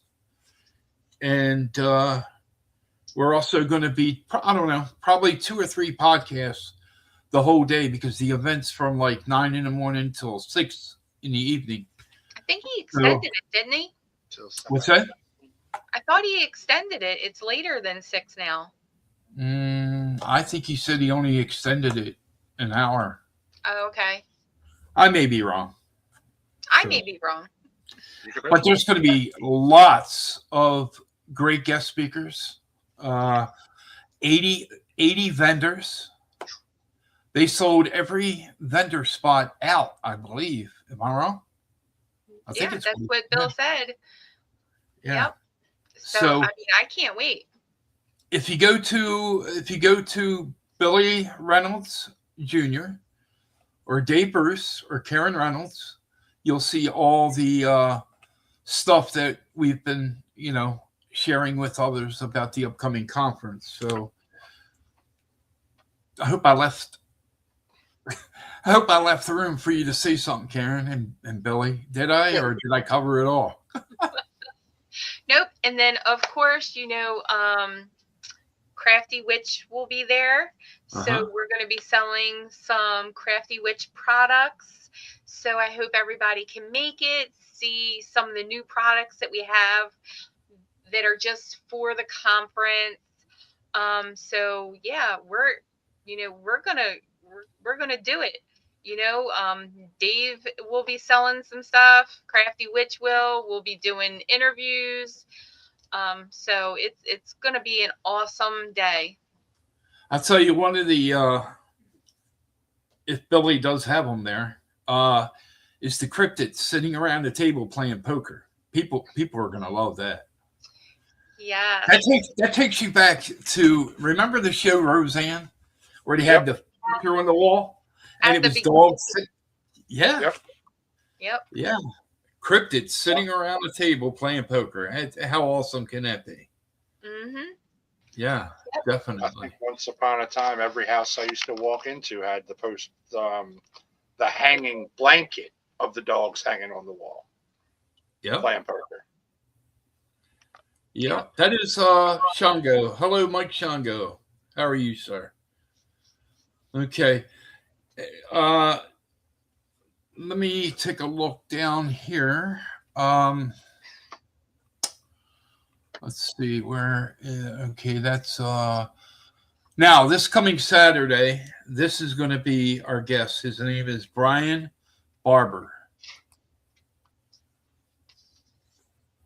So he's going to be on Saturday from 7 p.m. to 9 p.m.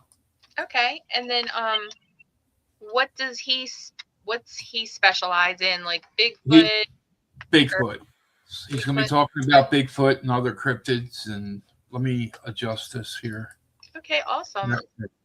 So yeah, and like I said, he sent me an awesome photo, which I'm going to show you and Billy after the show. And wow, I don't see it yet. What did he say? He said, "Ha ha, y'all! You don't get to see it yet. You have to tune in." Spank him. I know, he's so bad. Between you and Billy, like, how do I even? I'm comic relief. What do you want from me? Well, hey, check this out. You know how we used to punish people on the podcast as far as the host and the co-host. Got to mute her too. Ha ha. There you go. You can't do that. I haven't done that in so long, and I just had to do that. But hey, if anybody in the what? I'm not on a separate feed, so whatever punishment I get, so does she. He just loves you, don't he? Fake news. Is it though? So if anybody in the chat room has any questions or any suggestions, like someone you would love to see on the podcast in the upcoming weeks ahead, please let us know, and we'll try to get that guest booked as soon as possible. Mm-hmm. Now, here's something I'm considering in doing. Starting in April, I'm thinking about moving to twice a week for the podcast, but that's something I have to discuss with Billy and Karen so I can find out what their schedule is, because I don't want to put it you know where I'm going. So, yeah. Draw me a map, Dave. Draw me a map. I don't know where you're going. I already have the map.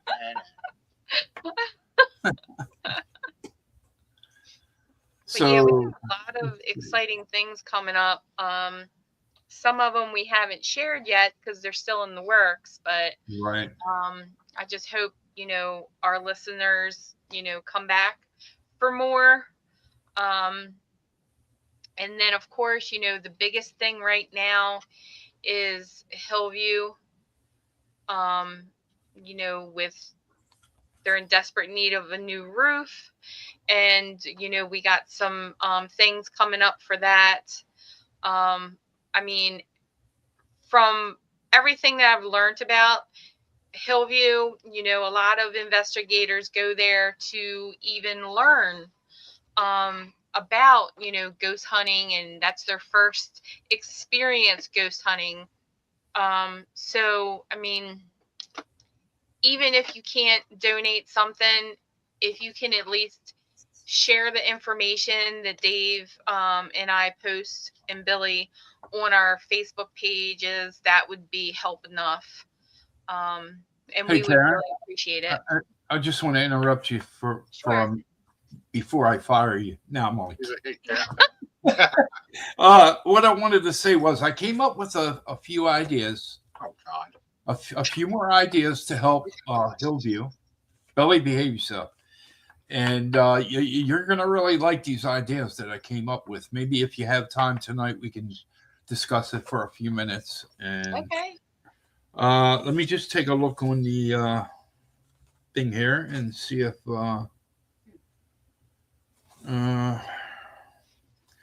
okay. Here's another announcement I'm going to get out there real quick. I am going to start a town hall meeting, and I'm going to try to do it once a month. Okay, if I can't get the facility once a month, then we'll do it like every 2 months. So that's going to be coming soon. I'm still working on that, and let's see what I have over here. No, I pretty much got the information out there. As far as going back to Hillview Manor, there is a GoFundMe page. It is on Billy's page, Facebook page. It's on Karen's, and it's on Dave Bruce. You can go there, and you can check out the GoFundMe. It's been doing very well. I actually made a chart, and I'm going to finish the chart tonight to keep tabs on how well it's doing, and where it jumps from this amount to this amount. So and then that'll tell me, well, Dave, we need to work a little harder. And like I said, I'll go over some of them details about some of the ideas that I came up with. And I'm going to I wish I could put him in the green room. Who, Billy? Yeah. What? What? This time? You know what that means? What? What did I do now? Look, I love you, Billy. I'm going to Google. You believe me. So, well, Mike Shango, I'm glad you're doing great. I'd love to hear from you. Give me a call, or give me a time for me to call you, and I'll call you. Haven't heard from you guys in a while. So, what else anything else, Karen? Nope, I think we covered everything. We're doing the conference. We're having some great guests come on. If anybody in the chat room, the audience, wants to make suggestions on who they want to see us have on, or if there's any topic that you want us to cover, please let us know. Thank you, Mike. All right, so I just learned you said it tonight, and one of my colleagues that does a podcast the other night, Shar and I sat there and we watched him, and I'm going to get punished if he's listening, if he's out there listening. But his favorite line is, "With that said," yeah. So I got to find out. I got to pinpoint what mine is. I'm not sure what mine is. I'll be right back. Yeah, let me go pay the water bill, and I can do this too. So I got in trouble again. You just got to pay the water bill every month, every week. Every week. How many more times you want me to do that, Billy? I don't know, 2, 3. Yeah. Okay. Do you guys see what I'm working with here? No, I'll be nice. Listeners, I want to thank each and every one of you for tuning in tonight and tuning in. Darrell Denton, he's a great guest. Awesome. And A lot of information. A lot of knowledge. Yes. So if you get a chance, check him out. He's on Facebook. He's a very busy man, and he's always on a podcast. And I had to go to a Wednesday night just to get him. So it's worth it. Yeah.